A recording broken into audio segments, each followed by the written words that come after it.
comes Legos, bricks and toys.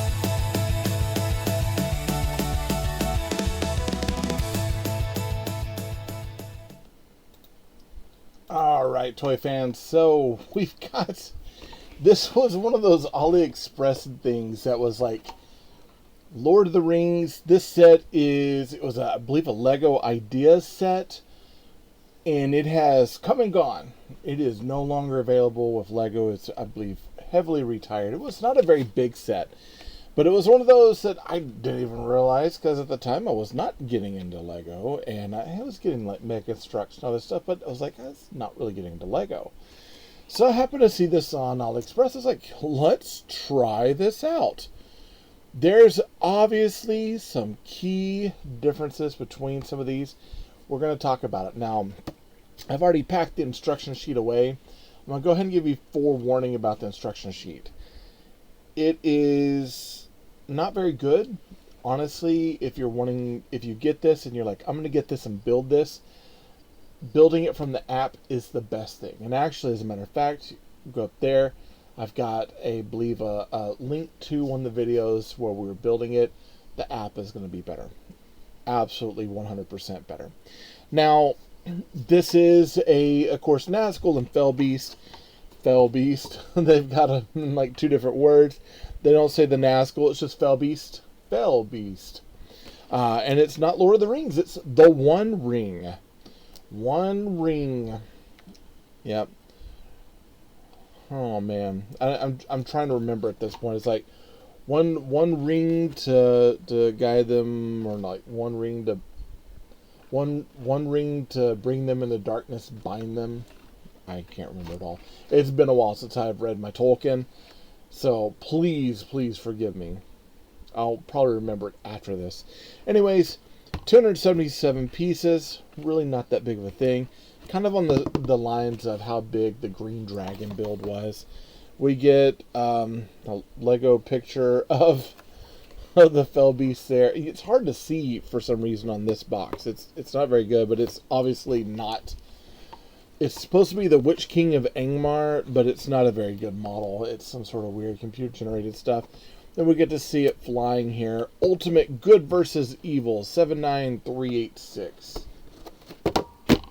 That's, I mean, really, that's all I gotta say about it. It's got the 1-to-1 scale Nazgul there.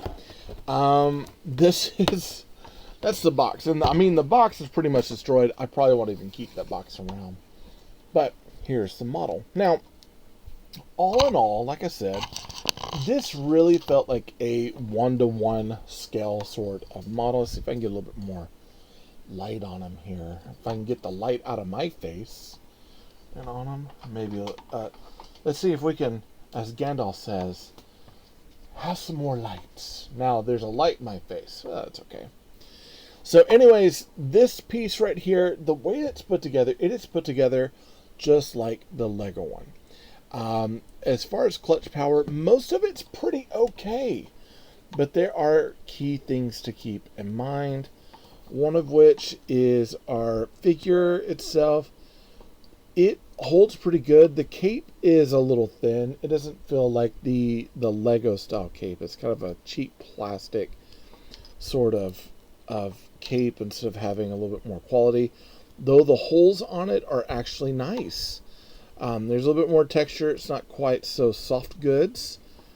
And then we've got the hood there. The printing is pretty standard. It's a little bright, like it's a little thick in comparison to what the Lego version was. So that's a little odd in its way. But then the other thing to keep in mind, you've got to get out of my face, light, is this sword. Now, the picture on the box has the sword as the Nazgul sword. So it's like a Lord of the Rings sword that has the more spiked up crossbar. This one is a sword of Gryffindor from Harry Potter without the red pieces on there. Totally not at all what it's supposed to be. I've come across on AliExpress, where I got this, some other swords that some of them look like the Witch King swords, and some that are kind of like Glamdring. So I might end up buying some extra swords. I could always just lay them around mocks and stuff. But yeah, this is obviously not Nazgul sword. That is the Sword of Gryffindor, which makes it a little odd considering that this is Lord of the Rings, that sword is Harry Potter. Now, as far as the fell beast itself, we do get... It looks like he is failing for sure. Look at that. I try to take him off, and the guy just falls apart. That's how upset he is right now. Upset at the world. So this piece, and I will say, there are some things that have a few clutch power problems. The foot plate, some of this build for the plate for the back of the leg. Some of these have clutch power issues. I remember having issues here with getting things to line up correctly. All in all, I feel like the sockets are really nice. Some of the light gray sockets are a little loose. And then one of my biggest problems is that this socket here, which is at Technic Hinge, is super loose. So that just kind of comes out right there. Same on both. They're just way too loose. Other than that, these plates down here, the inverted tile, these plates are okay, but the clutch on this is more than the clutch on these plates. So when you pull them off and on this part of the mock, they tend to break off. Now, I know what I did wrong. Look at here. I was already in mock mode. I was like, why in the world does he keep falling off? Well, there are two. Let me get my miniature sword out for this. That's why. And I got a golem. Now, that golem does not come with it. I just dropped everything. That's all right. Hey, it's one of those days. So I think that one goes this way. This one goes back this way. Like this. And then this is supposed to sit up here.